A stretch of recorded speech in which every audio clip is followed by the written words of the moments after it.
Hello everyone, welcome to medico counsellor.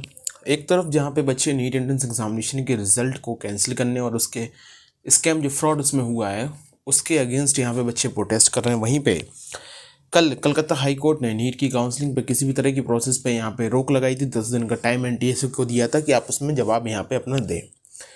अब यहाँ पे कुछ स्टेट ऐसे हैं जो इतनी जल्दबाजी में है इस ईयर कि उन्होंने नीट के रिजल्ट आते ही और जिस हिसाब का यहाँ पे देश में लोग प्रोटेस्ट कर रहे हैं उसके बीच कोर्ट के ऑर्डर के बाद भी उन्होंने यहाँ पे अपने काउंसलिंग के नोटिस रिलीज़ कर दिए हैं।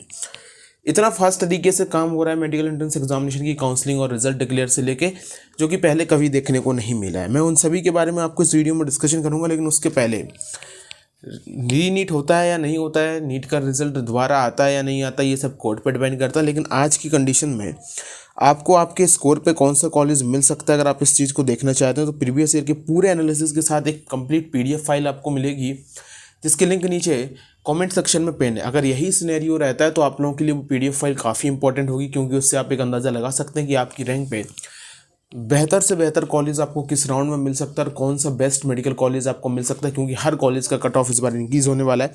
तो आप लोग एक बार इस पीडीएफ को यहाँ पे ज़रूर डाउनलोड करके एक्सेस ज़रूर करें। अब मैं आपको उन स्टेट की काउंसलिंग के बारे में बता देता हूँ।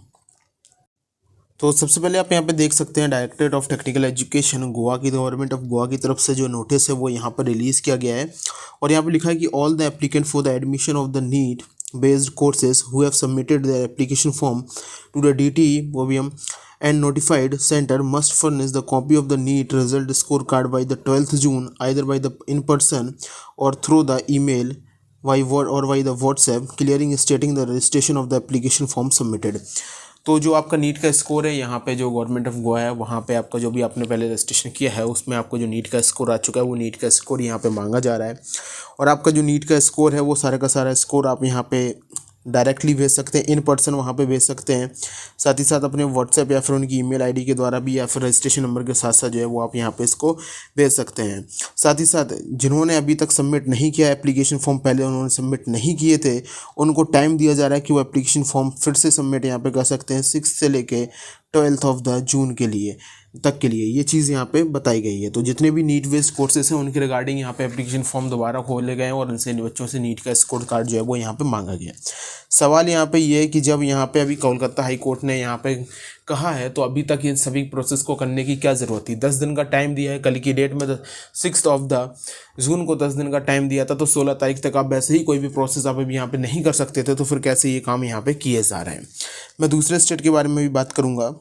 आप यहाँ पे देख सकते हैं government of Nagaland director of technical education की तरफ से जो है वो यहाँ पे एक पब्लिक नोटिस रिलीज़ किया गया। ऑफिशियल वेबसाइट पे आपको ये पब्लिक नोटिस मिल जाएगा और यहाँ पे बताया गया है कि this is to notify NEET UG 2024 appear candidates intending to avail Nagaland state reserved seat for MBBS, BDS, BA, VVSC, AH and BMS, BHMS, BA, SLP, जितने उनके लिए जो भी रजिस्ट्रेशन फॉर्म है वो director of technical education Kohima के द्वारा on the payment of 500 only with the effective of the 6th June 2024 during the office working hours. The form may be downloaded from the official website of the Department of the Nagaland.gov.in, in which case the fees should be submitted in cash। आप यहाँ पे देख सकते हैं कि यहाँ पे जो फॉर्म है वो अवेलेबल करवा दिए गए हैं। अगर आप नागालैंड की रिजर्व स्टेट सीट से आप की जो भी कोर्सेज हैं मेडिकल के जो भी उन्होंने मेंशन किया, अगर आप उसमें एडमिशन चाहते हैं तो उसके रिगार्डिंग फॉर्म जो है वो यहाँ पे अवेलेबल कर गए। आप 500 का जो फॉर्म की फ़ीस है आप उसको ऑनलाइन फॉर्म को डाउनलोड कर सकते हैं। बाद में आपको जो भी फीस है वो फीस आपको बाई हैंड जो है वो फीस यहाँ पे सबमिट आपको करनी पड़ेगी और फॉर्म जो है वो आपका A4 साइज़ के पेपर पे आपको प्रिंट होना चाहिए। इसके रिगार्डिंग भी जो लास्ट डेट दी गई है, तो the last date of the submission of the filled form along with the NEET score card is with the necessary document in the office on or before of the 15th June जो है वो यहाँ पे 15th जून का time जो है वो यहाँ पे दिया गया है। तो यहाँ पे आप देखें तो एक और स्टेट ऐसा है जिसने अपने एप्लीकेशन फॉर्म इसके रिगार्डिंग यहाँ पे रिलीज़ किए गए हैं। अब आप यहाँ पे देख सकते हैं कि इन दोनों स्टेट में ये चीज़ें हो गई। तो काउंसलिंग की जो प्रोसेस है वो यहाँ पे इन्होंने स्टार्ट कर दी है।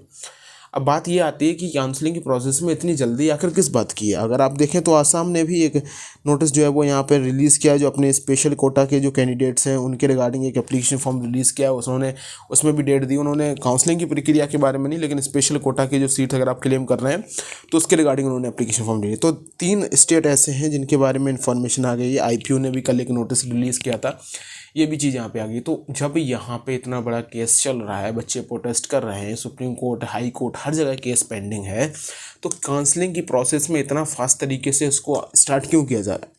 4th को रिजल्ट आता है, 8th आते आते 4 दिन के अंदर 3 स्टेट ऐसे हैं जिनकी तरफ से काउंसलिंग की प्रक्रिया छोटी छोटी तरीके से स्टार्ट कर दी जाती है। इतना फास्टली वर्क कभी नहीं होता जितना इस बार देखने को मिल रहा है। तो जो भी चीज़ें हैं फर्दर इस बारे में डिस्कशन करेंगे, जो भी अपडेट्स आते रहेंगे आपको बताते रहेंगे। Thank you.